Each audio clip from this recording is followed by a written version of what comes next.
j'ai compris une chose, c'est qu'on est, je dirais, le Michelangelo de notre vie. Tout dépend de nous. Pas les circonstances extérieures, pas votre conjoint si vous en avez un. D'ailleurs, j'ai vu tout à l'heure quand, je crois que c'est Philippe qui a demandé aux célibataires de lever la main. Moi, j'ai pas eu le temps de prendre trop de photos. Mais moi, je suis pas concerné, mais j'ai un ami dans la salle qui est célibataire, donc si je pouvais l'aider. Voilà. Pas les circonstances extérieures, pas les personnes extérieures, mais uniquement nous-mêmes. Et quand j'ai pris conscience de ça, j'ai eu une chance incroyable, c'est que, donc, dans mon parcours de vie, c'est que j'ai été doué dans un sport, et donc, par voie de conséquence, j'ai pu socialement exister à partir du sport. Donc, est-ce qu'il y a des sportifs qui ont... Des sportifs, déjà, tout court? Ouais. Ah, pas tant que ça. Est-ce qu'il y a des gens qui peuvent, ou qui ont vécu de leur sport, ou qui ambitionnent de vivre de leur sport? Waouh. Génial. Bon, super. Donc, c'est quelque chose d'assez fabuleux parce que quand on arrive à vivre de son sport, hormis l'aspect social, eh bien, c'est là où j'ai appris l'excellence. C'est-à-dire que pour passer d'un niveau régional au niveau national, il n'y avait pas le choix autre que les bonnes habitudes, l'entraînement, la préparation. C'est pour ça que je vais créer en fait un processus qui va s'appeler PEA. Préparation, entraînement, attitude. Alors PEA, tout de suite on pense à quoi? Ancrage, hein, PEA. On pense à les sous, la banque, plan, départ, en action. Bon ben là, ça va être préparation, entraînement, attitude. Voilà.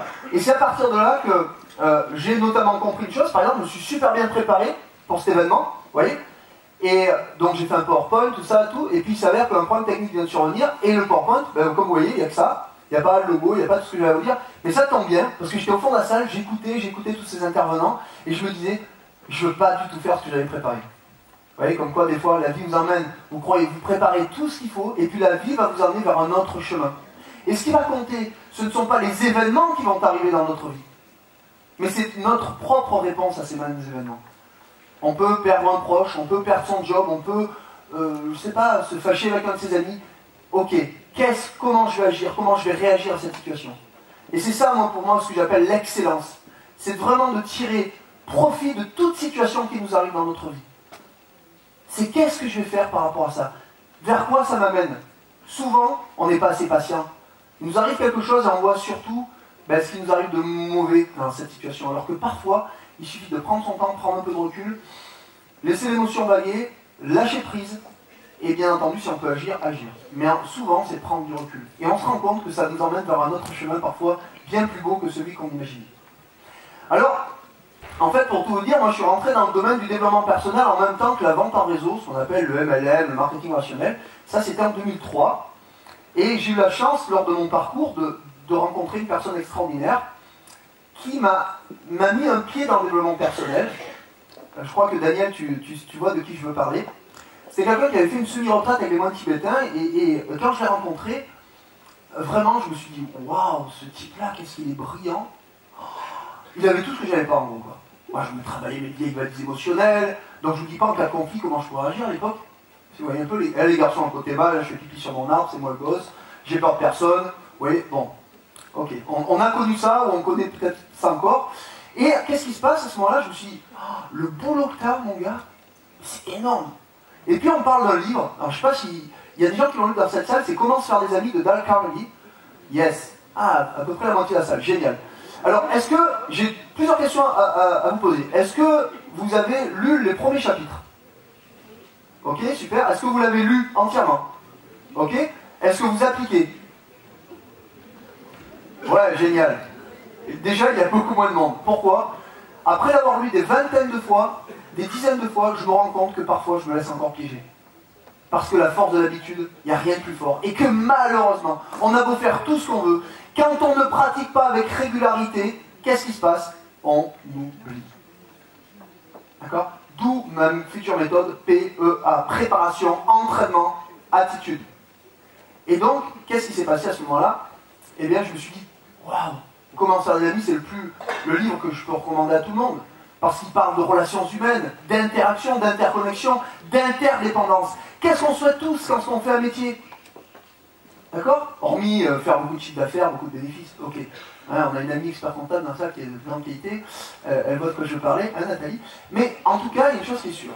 C'est que l'interdépendance, c'est... Parce que quand on est chef d'entreprise, quelle est la difficulté? Parce que quand on fait du MLM au début, la vente directe en réseau, alors je ne vais pas expliquer ce que c'était, c'est de participer, je dirais, de recommander un produit ou un service d'une entreprise dans laquelle parfois on est client au début, et qu'on a envie de recommander ce qu'on fait tous naturellement parce qu'on est content de ce produit ou de ce service.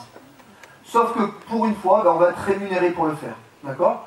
Donc voilà, il y a des sociétés qui se développent comme ça. Les premières sociétés ont été américaines il y a plus de 60 ans. Et aujourd'hui, c'est un développement absolument considérable. Pourquoi? Parce que c'est une vraie solution économique au XXIe siècle et surtout sérieuse qui permet un effet de levier considérable parce qu'on devient client qui recommande, on peut devenir distributeur de cette marque, on peut devenir développeur de réseau. Je vais fermer la parenthèse. La plupart des gens, vous savez ce que c'est de près ou de loin. C'est un métier très sérieux, très éthique, quand on l'applique convenablement. Malheureusement, ce n'est pas toujours le cas. Pourquoi? Parce que ça peut être le plus beau métier du monde, on peut vous donner les plus beaux outils du monde, tout dépend de l'utilisation qu'on en fait. Un couteau peut servir à couper du pain, peut servir à ouvrir une boîte, peut servir à tuer un homme. Tout dépend de ce qu'on en fait. Et la nature humaine est là, et elle est là, elle est bien là, et c'est pour ça qu'on travaille tous dessus. Alors, pour revenir en mouton, donc, je découvre le MLM, le développement personnel, plusieurs livres, La magie de voir grand, Réfléchissez à devenir riche, je découvre tous ces livres, je me dis, waouh, purée. Puis un jour, je lis un livre de Robert Kiyosaki sur Père riche, Père pauvre, l'école des affaires et tout, et là je me dis, je croyais savoir ce que c'était l'argent, l'entreprise, l'attitude et tout, je me dis, waouh, tu sais rien, en fait. J'ai eu la chance d'être le plus jeune cadre d'une multinationale dans la finance, alors que je suis autodidacte, hein. C'est-à-dire moi, je n'étais pas du tout fait pour le système scolaire. En gros, dès que j'avais 10, yes, c'est bon, tu peux aller jouer au foot.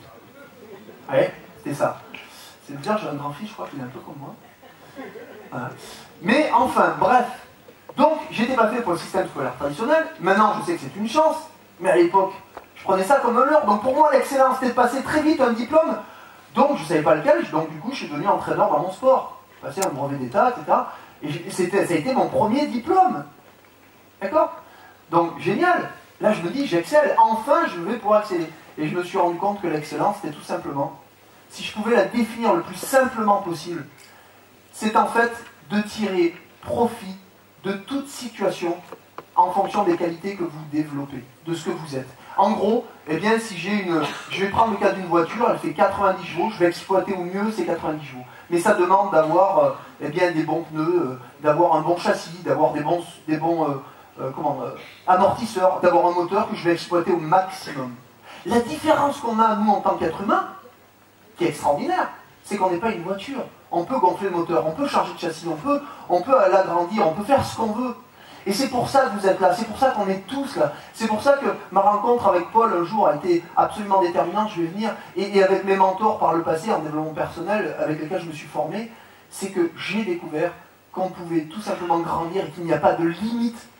Comme dans notre esprit, il n'y a pas de limite. Notre seule limite, c'est peut-être des limites, je dirais, la matière, ce qu'il y a dans notre corps, et encore quoique. La pensée est tellement puissante, l'esprit est tellement puissant qu'il peut tout modifier. Mais encore faut-il qu'on y croie. D'accord?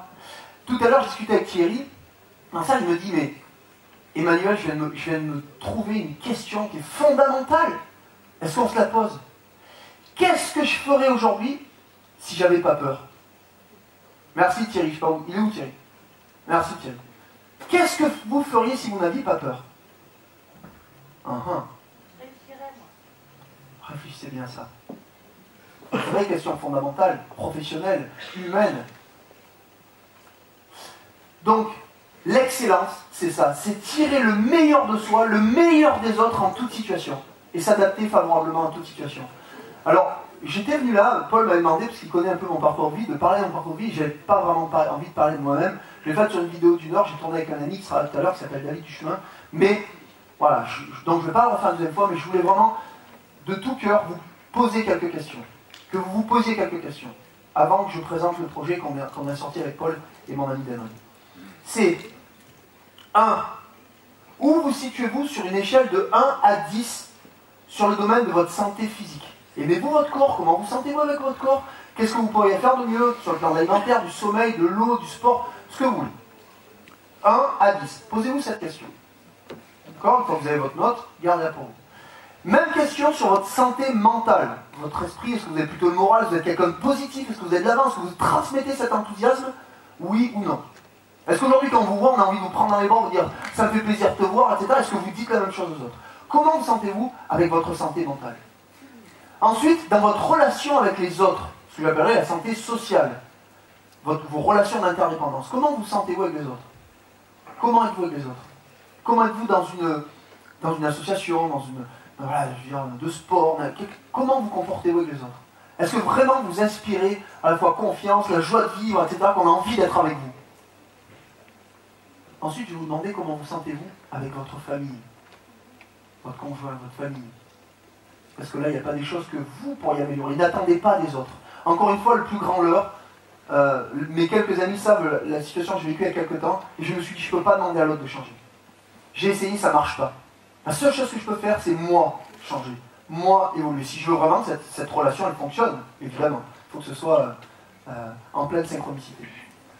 Donc, comment vous sentez-vous avec votre famille au niveau sur le plan familial? Et enfin, avec vos finances, aujourd'hui. Parce que j'ai discuté avec une grande formatrice il n'y a pas très longtemps au téléphone. On s'est rendu compte d'une chose, c'est que on connaît tous plus ou moins des méthodes pour aller de l'argent. Il y en a plein, le achat d'entreprise, la bourse, l'immobilier, etc., etc. Mais il y a une chose qu'on oublie, c'est quel est notre état d'esprit avec l'argent. Parce que si je ne développe pas une belle qualité d'état d'esprit de l'argent, je peux en gagner beaucoup, je vais le perdre demain. 80% de gens qui gagnent des millions loto les perdent 3 à 5 ans plus tard. Et on se retrouve même parfois dans une situation encore plus critique qu'il n'était avant. Pourquoi? Parce qu'on ne nourrit pas notre esprit par rapport à ça. Tout est une question d'attitude comportementale. Tout peut changer dans la vie. Il y a donc, maintenant je vais en venir à ce que je voulais vous dire, c'est que en 2005, je me suis retrouvé dans une salle, on était à peu près 7000 à Orlando, en Floride. J'ai rencontré, grâce à un leader de marketing relationnel, j'ai rencontré Bob Proctor. Je vous la fais très court parce que c'est très long. Et j'ai vu ces salles, j'ai discuté avec lui et j'ai dit What is your secret? Parce qu'il avait fait un film qui s'appelle Le Secret, qu'il nous avait donné à l'époque en américain, traduit en mauvais français. C'est absolument fabuleux. Mais moi, je voulais discuter avec ce mec-là. J'ai fait la queue, j'ai attendu, mais je ne l'ai pas lâché. Parce que je suis un peu comme ça, je suis un peu une sangsue quand je veux quelque chose. Peut-être un conseil à vous donner. Ouais, je confirme. Peut-être un conseil que je me permettrai en tout cas de vous suggérer. C'est quel est votre cercle d'influence? Qui sont les gens importants dans votre activité actuellement? Dans ce que vous faites? Activité ou pas d'ailleurs, pour votre bien-être personnel. Et nourrissez ces gens-là le plus possible. Nourrissez-vous et nourrissez-les. Ok, je vais faire la parenthèse. Et donc je me suis dit, pourquoi nous, Français, on n'est pas capables demain de faire ce que font les Américains? Parce qu'on en est encore un petit peu loin malgré tout. On a quelques personnes en France qui sont en train de prendre leur bâton de pèlerin, de faire des choses absolument extraordinaires. Paul fait partie de cela. Et évidemment, et beaucoup d'autres. Franck, ici, fait partie de cela, et tous ceux qui sont là, bien entendu, parce que Paul, je sais qu'il a fait une sélection drastique, hein. Donc il a fait un casting, attention. Mais il y a une chose qui est sûre, c'est que je me suis dit, mince, il n'y a pas d'école pour être parent. Il n'y a pas... Donc j'étais en train de monter une école avec Guy Azoulay, je ne sais pas si certains connaissent Guy Azoulay. Est-ce qu'il y en a qui connaissaient Guy Azoulay? 2, 3, 4, ok. C'était un célèbre scientifique, un puits de science qui a travaillé pour la NASA sur les rythmes du sommeil, sur l'alimentation, etc. Et bien un jour, qu'est-ce que j'ai fait? J'étais à déjeuner avec lui, je lui ai dit écoutez, j'ai besoin de parler avec vous. Et en fait, on a développé une amitié et on était en train de monter une école de relations parents-enfants. Parce qu'on n'apprend pas à être parent. Et bien moi, je me suis rendu compte qu'en France, on n'apprenait pas à faire ce beau métier qu'est le marketing relationnel. Sauf que moi, j'ai deux sensibilités. Comme l'a dit Danry tout à l'heure, c'est le MLM et le développement personnel. Et donc, en 2011, je démarre ce projet. Mal associé, c'est ma propre responsabilité. Et je me suis dit, qui je peux aller voir? Qui je peux aller voir qui aujourd'hui a les compétences pour m'accompagner dans ce projet et pour parler de ce métier qui est le développement humain. Et qui en plus a une certaine sensibilité au MLM. Et tout de suite, des amis m'ont dit, mais attends, voilà. Et j'avais rencontré Pierre avant Paul. Et Pierre m'a dit, tu sais, tu devrais peut-être en parler à mon frère, un autre de ses anciens associés. Je dis, bon, c'est bon, deux personnes me le disent, c'est un signe. Je décroche mon téléphone, j'appelle Paul, on devait manger ensemble il y a 3 ans, c'était loupé, bon voilà. Et là, il me dit, bah écoute Emmanuel, avec plaisir, j'ai entendu parler de toi, on a quelques amis en commun, viens dans mon bureau à Lyon, on va en parler. Je lui dis, écoute, tiens, on prend rendez-vous, j'y vais. Et je lui présente mon projet, pendant 1h30, il me dit, tu sais Emmanuel, c'est un très beau projet, mais j'ai peu de temps, il faut vraiment que ça ait du sens pour moi, et pour que j'y aille. Vraiment, voilà. On a parlé pendant 1h30, je vous la fais très court, et au bout d'1h30, il s'est levé, ma sœur elle-même m'a dit, on y va, ensemble. Parce que c'est un projet plus sur le développement humain au final. Parce que la plupart... Est-ce qu'il y a des gens qui font du MLM ici dans la salle? Un petit peu quand même. Ouais, ok, super, d'accord. Marketing relationnel, c'est la vente directe en réseau, ce que j'expliquais tout à l'heure en fait. Peut-être tu pourrais, je crois que ça va être simple, tu cites des boîtes qui sont connues, Tupperware, etc. Voilà, c'est ça le marketing. Tupperware, ACN, Eatworks, il y a quelques personnes d'Eatworks dans la salle, hein, c'est ça hein. Voilà, super. Herbalife, voilà, vente de produits, de services. Voilà. Ça prendrait à peu près 3-4 minutes pour que j'en parle plus précisément, donc excuse-moi. Hein. Voilà. Donc, multi-level marketing. Vente à palier multiple en réseau. Voilà. Alors, c'est vrai que j'aurais peut-être dû commencer par là, mais en un quart d'heure, croyez-moi, et que je voulais vous parler de l'excellence et non pas du MLM. Donc du coup, c'est un peu court. Quoi qu'il en soit, cette dimension de développement personnel, je voulais m'attacher au service d'une personne hyper compétente, et bien sûr, Paul l'a accepté, et d'où notre association. Alors malheureusement, vous ne verrez pas notre logo, le PowerPoint que j'ai préparé, mais c'est pas grave. Ce qui compte, c'est de vous dire, voilà, ça existe. On est en train d'initier des gens, on est dans un modèle économique aujourd'hui. On sait que la retraite par répartition, c'est très compliqué à comprendre, mais c'est presque un leurre. Tout est en train de devenir compliqué. Et il y a des solutions aujourd'hui pour financièrement arriver à sortir quelques centaines d'euros par mois, voire plus, ou carrément d'en faire une activité à temps complet. On explique ça, mais on explique aussi tous les us et coutumes du développement humain pour vous apprendre à devenir un être humain meilleur, à développer une grande organisation. Parce que ça, c'est un des premiers objectifs. Et on va vous emmener, bien sûr, grâce à l'expérience de Paul et de mes associés, parce que je n'oublie pas d'Henry qui apporte vraiment sa fraîcheur, son dynamisme, et puis bien sûr son rôle de coach. D'ailleurs, je te remercie d'être avec nous. Et mes deux autres associés, Alain Christian et Laurent Gousset, auquel je pense beaucoup. On est 5, voilà. Et on va faire un premier événement, donc le 7 décembre à Lyon. Alors bien sûr, je me permets Paul, je me permets d'en parler un petit peu. Donc si vous voulez venir, ce sera au domaine Saint-Joseph. Là, on a carrément réuni des conférenciers internationaux, français, francophones, bien sûr, qui vont venir parler de toutes les us et coutumes. Et là, il y aura de la communication, du management, du leadership et de la gestion des émotions. Et si vous voulez découvrir, je suis sur Facebook, voilà, Emmanuel Cossieux, et puis Paul peut vous en parler aussi. Voilà, on sera ravis de vous accueillir. C'est une journée très spéciale, c'est notre première. On a vraiment voulu mettre les petits plats dans les grands, on a fait le maximum pour montrer aux gens qu'enfin, en France, il y avait une école qui allait apprendre aux gens comment générer des revenus stables, en constante augmentation, et surtout respecter l'être humain en tant qu'être humain. Donc c'est-à-dire qu'un système, non pas qu'un système travaille, que des gens travaillent pour un système, pardon, mais qu'un système travaille enfin pour des gens. On va remettre l'être humain au centre des préoccupations. Et c'est ça qui est fondamental, je pense, dans notre société. On est en train de vivre une ère de changement, et l'excellence, c'est ça. C'est accompagner le changement, et c'est surtout s'adapter très très vite à ce changement pour que demain, on soit en adéquation avec nos règles et valeurs qui font qu'on est ce qu'on est, mais aussi peut-être développer des compétences. Voilà. Et cette école, elle aura pour ambition, modeste ou grande, d'accompagner les personnes qui ont envie d'un plus dans leur vie. Voilà. Moi, tout ce que j'ai envie de vous dire, c'est j'espère vous revoir bientôt. J'espère que j'ai respecté le timing. Je crois que j'avais un quart d'heure. Super, vraiment. C'est vrai, très bien, Emmanuel. Voilà. Et en tout cas, avec Paul, Henry, Alain et Laurent, voilà, on a mis en place la première école francophone 100% neutre. Et on n'a pas fini parce que bien sûr on a de l'ambition. On va aller beaucoup plus haut. Il reste quelques places si vous le souhaitez. Ce sera avec plaisir qu'on vous accueille. Alors là, je tiens à vous dire que c'est pas avec autant de générosité, puisque nous, ça sera payant cet événement. Mais voilà, c'est des prix tout à fait abordables, c'est quelques dizaines d'euros. Donc je sais qu'il y a déjà des gens inscrits qui m'ont dit on se verra le 7 et tout. Donc moi je suis ravi parce que surtout ce qui me fait plaisir, c'est que je vous parlais de cercle d'influence. Eh bien, j'ai appelé les 2 ou 3 personnes pour lesquelles j'avais beaucoup d'estime professionnelle et vraiment auxquelles je croyais, qui ont marqué ma vie, et ils seront là. Voilà. Donc rien que pour ça, je suis heureux. Merci pour la qualité de votre écoute. Je vous souhaite le meilleur et à très bientôt. Merci.